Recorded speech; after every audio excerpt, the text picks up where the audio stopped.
Hello friends, आज हम लोग देखेंगे सेक्स डिटर्मिनेशन। सेक्स डिटर्मिनेशन का मतलब होता है लिंग का निर्धारण। जब किसी जाइगोट का फॉर्मेशन होता है तो अगर ह्यूमन की बात करें या अन्य एनिमल्स की बात करें तो या तो ये मेल होगा या फीमेल होगा। हम यहाँ पर ह्यूमन की बात करते हैं तो इनमें सेक्सुअल डायमॉर्फिज्म पाया जाता है। दोनों में अलग अलग प्रकार के जो है अंग इसके लिए डेवलप होते हैं।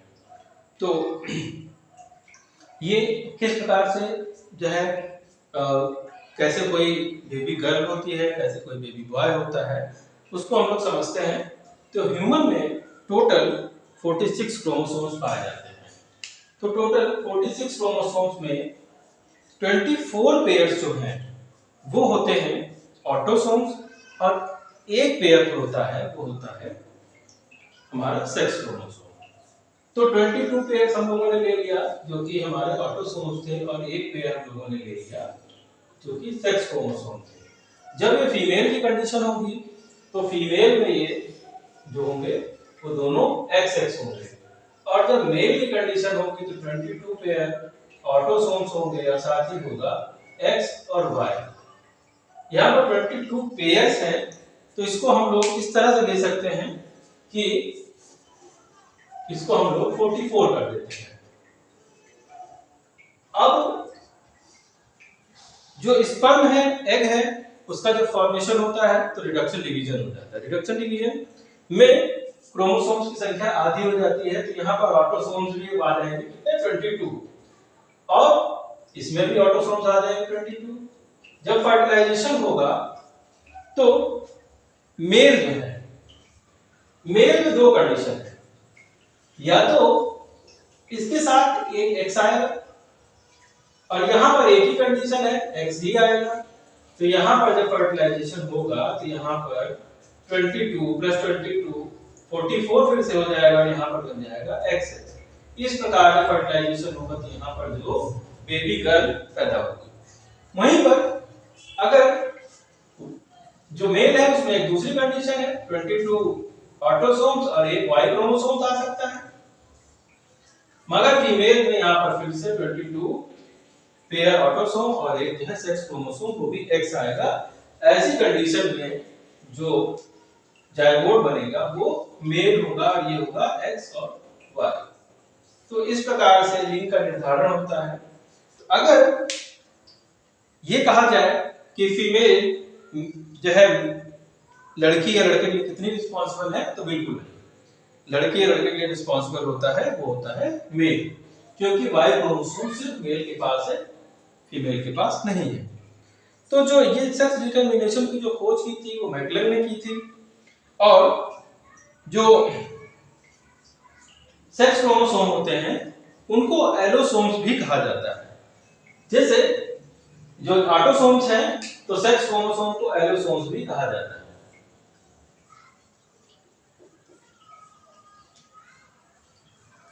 अगर हम लोग देखें तो इसमें कई प्रकार के और भी टर्म हैं, जैसे कि सेक्स लिंक कैरेक्टर। तो कुछ कैरेक्टर होते हैं जो कि सेक्स से जुड़े होते हैं। अगर मेल की बात करें, फीमेल की बात करें, तो इसमें बहुत सारे कैरेक्टर होंगे जो कि या तो फीमेल में जो है देखने को मिलेंगे या तो मेल में ही देखने को मिलेंगे। ज्यादातर जो जेनेटिक डिजीज होती हैं वो एक्स जो है से एक्स क्रोमोसोम से रिलेटेड होती है। कुछ होती है जो कि वाई लिंक्ड होती हैं।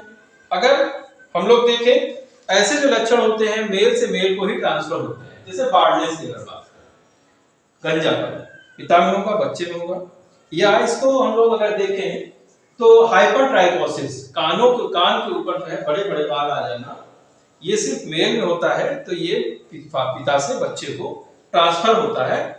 तो ये भी एक प्रकार का लक्षण है जिसको कि हम लोग सेक्स लिंक्ड कैरेक्टर कह सकते हैं। कलर ब्लाइंडनेस की बात करते हैं तो कुछ व्यक्ति ऐसे होते हैं जिस प्रकार की एनोमली हो जाती है जहां पर एक्स क्रोमोसोम में डिजीज आ जाती है कलर ब्लाइंडनेस की। ऐसे लोग जो होंगे ये रेड और ग्रीन कलर को आइडेंटिफाई नहीं कर पाते हैं। ऐसे लोग जहाज में या रेल के कार के ड्राइवर इन सब में इसके लिए अनफिट होते हैं। ऐसे लोगों में जो डिफरेंशिएशन की जो क्षमता है वो बहुत ही कम होती है, और ऐसे लोग जो मेल होते हैं उनकी कलर ब्लाइंड होने की संभावना ज्यादा होती है। अगर 100 व्यक्ति कलर ब्लाइंड है तो उसमें मेल जो होगा 90 होगा या 95 होगा, फीमेल की जो संख्या होगी वो 5 से 10 होगी, क्योंकि फीमेल जो होती है सिर्फ वाहक होती है, कैरियर होती है, डिजीज नहीं लेती। हीमोफीलिया की बात करें, हीमोफीलिया को रॉयल डिजीज भी कहा जाता है या इसको ब्लीडर्स डिजीज भी कहा जाता है। इस बीमारी में व्यक्ति के खून में थक्का नहीं जमता। वैसे सामान्यतः कोई कट या चोट लगने पर जो थक्का है वो 2 से 7 मिनट में जम जाता है, लेकिन अगर हीमोफीलिया के डिजीज से कोई व्यक्ति प्रभावित है तो उसका खून का थक्का बनने में आधा घंटा से लेकर 24 घंटे तक लग सकता है, और एक्यूट कंडीशन अगर होगी तो उसमें उस व्यक्ति की मृत्यु भी हो सकती है। इसके बाद अगर हम लोग देखें सेक्स लिमिटेड ट्रेड्स की अगर हम लोग बात करें, तो अगर सेक्स लिमिटेड ट्रेड्स की बात करें तो जो जानवर होते हैं जैसे पीकॉक के कलरफुल जो है विंग्स, या जो नर है जो बैल की जोड़ी होती है उनकी सींग, मुर्गे की कलगी, आदमियों में दाढ़ी मूंछ, इस प्रकार के जो कैरेक्टर हैं वो सिर्फ एक जो है सेक्स पर ही आते हैं। तो ये जो कैरेक्टर होते हैं ये सेक्स लिमिटेड कैरेक्टर कहलाते हैं। इसके बाद सेक्स इन्फ्लुएंस स्टेट है, जैसे कि बार्डनेस है तो फीमेल में देखने को नहीं मिलेगा और मेल में देखने की संभावना ज्यादा होती है।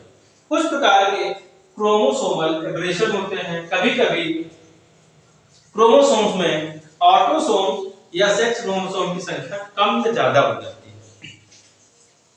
इसमें जब कभी 1 या 2 क्रोमोसोम्स की संख्या में परिवर्तन होता है तो हम लोग इसको एन्यूक्लाइडी बोलते हैं, जो कि कई प्रकार से हो सकती है। इसमें डाउन सिंड्रोम में जो होता है 21वीं जोड़ी का जो ऑटोसोम है वहां पर जो गुणसूत्र है वहां पर उनकी संख्या 2n+1 हो जाती है। तो कुल मिला के यहाँ पर जो क्रोमोसोम्स हैं टोटल 47 हो जाते हैं। ये होने चाहिए थे 46 और ये हो गए 47।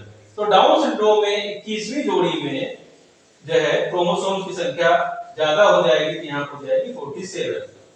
तो ऐसे जो लोग होंगे ये मंद बुद्धि होंगे, तिरछा देखेंगे, छोटे कद के होंगे, मैंगोलाइड टाइप की आंखें होंगी, हथेलियां मोटी होंगी, मुंह खुला होगा, और ज्यादातर ऐसे बच्चे जो होते हैं 16 साल की उम्र से पहले ही से उनकी डेथ हो जाती है। टर्नर सिंड्रोम की बात करते हैं। अगर यहाँ पर सेक्स क्रोमोसोम में ऑटोसोम्स की संख्या तो पूरी है मगर सेक्स क्रोमोसोम में X है और दूसरा कुछ नहीं है, वहां पे 0 आ गया, तो ऐसे कंडीशन में ये जो बर्थ होगी ये एक नॉर्मल फीमेल की तरह देखने में होगी, मगर इसमें बहुत सारी एनॉर्मी आ जाएंगी। जो ब्रेस्ट है उनका डेवलपमेंट नहीं हो पाएगा, और ये एक प्रकार से जो यूनुस होते हैं वो इसी कैटेगरी में आते हैं, और नपुंसक होते हैं ये, इनमें कभी ये बच्चे को जन्म नहीं दे सकते। वहीं पर क्लाइनफेल्टर सिंड्रोम की बात करते हैं तो यहाँ पर अगर एक जोड़ी जो है यहाँ पर सेक्स क्रोमोसोम की संख्या अगर बढ़ जाए तो यहाँ पे ऑटोसोम्स 44 है और यहाँ पर XY हो जाए, तो यहाँ पर एक एक्स्ट्रा X हो जाए, तो इस प्रकार के जो लोग होंगे वो देखने में सामान्य मेल की तरह दिखाई देंगे, मगर जो एक जोड़ी X क्रोमोसोम X अलग से आ गया है इस वजह से एक वहां पर उसको जो है ब्रेस्ट का डेवलपमेंट हो सकता है, वहां पर जो टेस्टिस हैं वो छोटी हो सकती हैं और स्पर्म का फॉर्मेशन नहीं करेंगी। तो 500 में लगभग एक व्यक्ति इस प्रकार से जो है इस सिंड्रोम का शिकार होता है।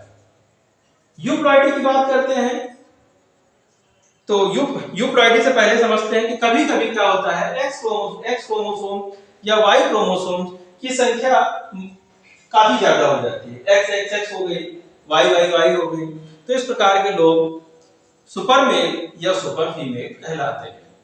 ये लोग ज्यादातर मंदबुद्धि होते हैं, बांझ होते हैं, स्टेराइल होते हैं, क्योंकि वहां पर एनॉर्मी आ गई है। यूप्लाइडी या जो है यूप्लाइडी की बात करते हैं हम लोग, तो ये दो प्रकार की होती है, auto auto polyploidy, allo polyploidy.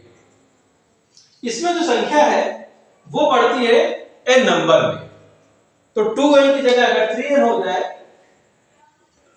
4n हो जाए, 5n हो जाए, तो इस प्रकार की कंडीशन होती है, ह्यूमन में देखने को नहीं मिलती है। हम लोग फसलों में इसको देखते हैं, जैसे कि ट्रिटिकेल है, तो ट्रिटिकेल एक प्रकार का जो है हमारा बनाया गया कृत्रिम वो है, जिसमें वीट और राई का हम लोगों ने संकरण कर रखा है, वो इस प्रकार की एक फसल है। उसी प्रकार से जो बनाना है केला है, वो भी ऑटो जो है ऑटो यूप्लाइडी का होता है, इसके इस वजह से उसके अंदर बीज का फॉर्मेशन नहीं होता है। और इसके अलावा बहुत सारे जो है प्रयोग किए जाते हैं, जिससे कि बीज जिन पौधों में हमें नहीं चाहिए, जैसे फलों में हमें बीज नहीं चाहिए, वहां पर भी हम लोग इसको बना देते हैं। म्यूटेशन की बात करते हैं। म्यूटेशन वो प्रक्रिया है जिसमें डीएनए या आरएनए के सीक्वेंस में कोई परिवर्तन आ जाए और जो है उसमें कोई चेंज आ जाए। वो डीएनए रेप्लिकेशन में हो सकता है, डीएनए पॉलीमरेज हो सकता है, किसी जगह हो सकता है। ये किसी प्रकार से इंड्यूस्ड भी हो सकता है, जैसे कि एक्सरेज की वजह से या यूवी रेज की वजह से। इसीलिए अगर कोई लेडी प्रेग्नेंट है और वो अल्ट्रासाउंड रूम है, या अल्ट्रासाउंड रूम के आसपास अगर कहीं एक्सरे रूम होता है, तो वहां पर लिखा होता है कि प्रेग्नेंट लेडी यहाँ पे ना आए, तो मतलब वहां उनको रोक दिया जाता है, क्योंकि इस प्रकार के म्यूटेशन होने की संभावना ज्यादा होती है। इसी प्रकार से हम लोगों ने देखा कि हिरोशिमा और नागासाकी में बम्बार्डिंग हुई, तो वहां पर बहुत सारे रेडिएशन निकले, जिससे कई प्रकार के म्यूटेशन हुए और लोगों में कई प्रकार की उससे अपंगता आ गई। ज्यादातर जो म्यूटेशन होते हैं, 99% जो म्यूटेशन है वो हानिकारक होते हैं, 1% म्यूटेशन ही ऐसा होता है जो कि हमारे लोग के लिए लाभदायक होता है। ये सभी सवाल आपके एग्जाम के लिए बहुत ज्यादा जरूरी है, ध्यान रखें। Thank you.